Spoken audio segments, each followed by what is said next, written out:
Okay, today I wanted to go through this scene from episode 2 of the first season of It Welcome to Derry. And I'm going to focus on this scene with this my little homegirl right here, Ronnie, who I love this character. She has a lot of meaning. And she goes through, like all the characters, she goes through a particularly weaponized type of trauma. And I want to talk about this trauma that she goes to. And this starts, this is kind of early into the episode, so we're probably, like 7 minutes in. So there's maybe one or two other scenes. So I'm going to get this started for you, and we're going to take a look at how this unfolds.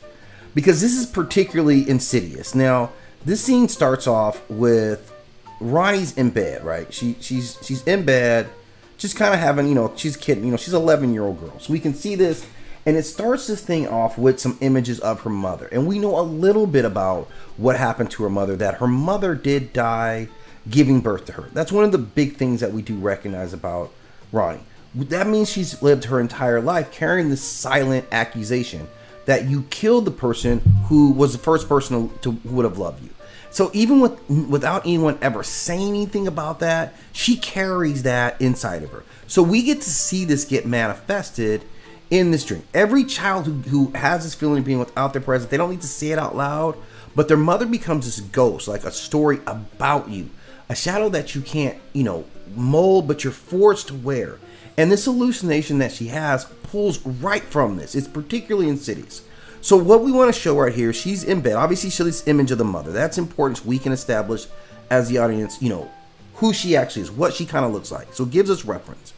And then we get into the bed with Ronnie, right? And she's asleep. She pulls the covers over her head like a normal kid reflection, and then this goes into this whole psychological regression, because now where she is, and you'll see this here, she's all of a sudden in the womb again, right? And this is where she don't want to be. You can see in this transformation, she goes from being just under the sheets, and you can see the veining, and all of a sudden she's in the womb. So this womb imagery is forcing her to go back to her creation moment, and this is the moment where her story began, with this loss. So she's back to her original broken story that she associates her existence with. So she associates herself with harm. Her sense of self is built around this womb, not, this narrative. So her life begins with this death. And this hallucination makes her relive that. So it's very, very insidious to make her relive this, right?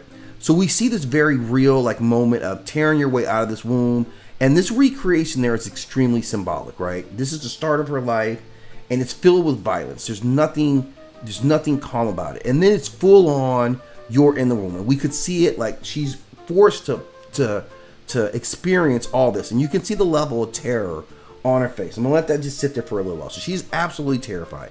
So this whole thing is working. But she's able to bust out eventually, right? She gets herself out, and let's get to it here. And I think at this point, it really starts. Like, this is a long, extended period trying to get out. And then we get to the actual birth. And you can see it, like, the water breaks. And so it's, like, imagery-wise, this whole thing is very well done, right? Let me get this part here out so we can see a little better. Okay. So this is extremely well done. And, the movements, how it's coordinated. We feel her inside the womb. So, of course, being inside and this panic attack feeling she has. And then we go through the actual, like, she's born now. And you can see they're physically birthing her back into the world. So this identity is now a lived identity. That trauma that was old is now fresh, because it gets more insidious and even worse, right? So she gets birthed, and she's pulling herself out. And you can see it's just a gory scene. It's just everything you would imagine in terms of a terrible scene. But it's telling a lot. Now she turns around, and now it gets to be worse. Everything about this thing was terrible. Now she's about to hit an infinitely worse level of terror, because she looks back to see the mother, right? Just like we saw the mother in the picture, that symbolically is reversed here. So now this mother, who is this corpse, right? And that's what makes it really bad. It's even worse now, because the mother, and she's terrified. You can see this. She's making this realization that this is the mother that she never got to know. So she's never seen her in real life, but she's forced to see this hallucination of her corpse, right? So this is really insidious stuff here. And then the mother gets into the accusation. This is where it gets particularly insidious, because what she's doing is Obviously, this is not her mother, but it's a figure of her mother blaming her. So this is her own fear being spoken to her by this corpse, right? Children who lose a parent in childbirth often have the sense, I called it. My life came at her expense. My existence ruined everything. So they really, she verbalizes everything we know Ronnie would not want to hear. You tore me apart, Ronnie. So there's no loving forgiveness. I love you. I wish you could be. None of that. You tore me apart. And that's what we get. So she identifies this is her mother, her mommy saying this to her. So again, this is some high drama that we're getting here, right? You came out of me and you opened me right open. So she's not letting her off of it. Why did you do it? So again, this is very particular. All I wanted was to hold my baby, right? And she's reaching for you. So this is a terrible, terrible thing. And then of course she actually dies again. So you get to watch her die. If it wasn't enough that she dies and then she comes back, but it still gets worse. There's still more that young Ronnie has to deal with in this ridiculous scene here. Because now not only is you see your mother, she blamed you, she's dead. You killed me. You killed me. So she's reinforcing all of that. Like you're going to kill your father. So she's really getting into it. This is just beyond it. They're coming for you. So everything that this young girl could fear, this is what this entity is pulling on her. We know this is not her mother, right? But it gets worse. Because now, even as she tries to flee, this is the true terror.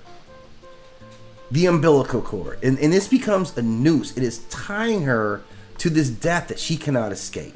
This is what is horrible. She is now bound to this trauma. She can't separate who she is from how she was born. And that trauma, and this is kind of a consistent theme in the story of these children not being able to break themselves free of the trauma, the pickle factory trauma with Lily's father. So there is a lot, right? There's a lot going on here. Now, the interesting thing is now she's tethered and it's pulling her back, right? She's pulling her back. This is really how it's going to conceive her.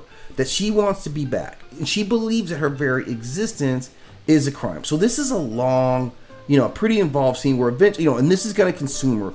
Her mother, this place of life is now all about revenge. And it's coming for her. She's able to rip herself free, right? Obviously. But you see the face of the demon right inside of there. And that's very important because that's that representation of what we call Pennywise now. This is how he's doing it. So she's carrying all this guilt and trauma deeply in her subconscious, and it, like it classically does, plays all on that. And she gets rescued. I mean, we know that this is, how it's going to play off, and there's several minutes of the creature actually coming for her. We see that, and her dad busts in. So this is how that scene will end, where her getting back to normal safety. But this scene gets even deeper when we actually think about what was going on. We've broken down the trauma, what it took it back to, and why. But what this reveals about it or Pennywise is even deeper. Her trauma comes from the moment that she was born, a moment that she cannot consciously access. But this hallucination uses imagery from the womb, from childbirth, from her dead mother, from this umbilical cord connection, from the emotional meaning out of this moment, right? So what that's showing us is that it has access to her subconscious, to pre-language memory. It's reaching into the oldest layer of the human mind, the part that stores feelings but not images. So this isn't standard telepathy. This is more like a primordial, kind of like instinctual reading. It's reading the emotional DNA of this human being. It doesn't just access memory at this point, right? It reconstructs and weaponizes those memories. So the scene isn't a flashback in any sense.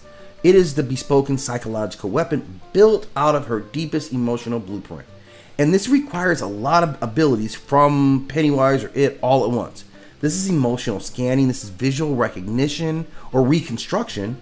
It's sensory illusion generation on a high level. And this is a personalized narrative of manipulation. He isn't just showing her a memory. He's showing a story about herself built out of her own fears. How he pulls that out, I can't explain. And that kind of feels like this is a God tier psychic craftsmanship. And it demonstrates emotional domination in this field. This is the part that gets overlooked. The entire environment shifts to its will. The bed becomes womb, the corpse manifests, textures, fluids, gravity, all responding as if they were real. So it's not simply a hallucination in that sense. This is total contextual control with a psychic projection. That's what they're getting. Like, sensories are overwritten. The hallucination starts to feel real.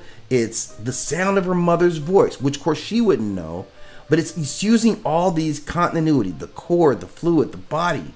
This is the same class that we see in chapter 1 when the room, the sound, the lighting, and physics all change. So it isn't doing illusions, it's altering reality. That's kind of what we're seeing. And this manipulative level is so intimate and so uniquely identified that it's not surfaces. This is not just about things that make you jump or scare you. This is about guilt, shame, existential shame.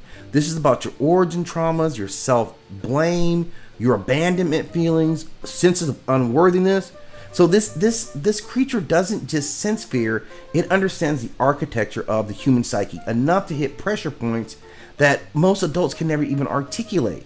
So what this implies about it is an advanced emotional intelligence, this invasive psychological profiling, and its ability to read guilt, to understand shame, and to identify specific wounds. That is not an animal that just hunts. This is a psychic predator on a whole nother level. And it can embody roles within the hallucination. The corpse speaks as if it is her mother. That's not simply shape-shifting, that's identity mimicry. And it's showing voice replication, emotional tone reproduction, and psychic puppeteering. You're acting out a victim's internal voices. It becomes the voice inside Ronnie's head. Literally, it replaces that part of your own psyche. So this is a level of infiltration that's closer to like possession. Like, it's transcending normal telepathic communication. It's also able to merge the victim's internal world. It's also able to merge the victim's internal world with this external influence. So the scene is a hybrid. It's part Ronnie, it's part Pennywise, it's part hybrid, it's kind of supernatural, but it's blending all these things together. And what it shows is that Pennywise can pull from the victim, also add his own imagery, and it can blend these two things simultaneously, like seamlessly. And all this collapses into this inner world and this outer world. It's very important how it's handling it. Now, the main thing that we see is it turns identity into a weapon. This is the deepest reveal out of the scene. He doesn't just read your fear. He makes you fear your own existence. He makes you scared of who you are. And this requires a deep knowledge of human emotional structure, the ability to manipulate, a self-concept, a predatory instinct for psychological weak points, and real-time psychic construction of traumatic realities. And no other creature in Stephen King's universe does this with this level of surgical precision. This isn't a clown or even a monster. This is a psychological architect. This is a reality cutter and a trauma engineer. And this is the one scene that proves all that beyond a doubt. So we've got a lot of information coming to us about Pennywise or it, and also learned a lot about Ronnie and her personal trauma.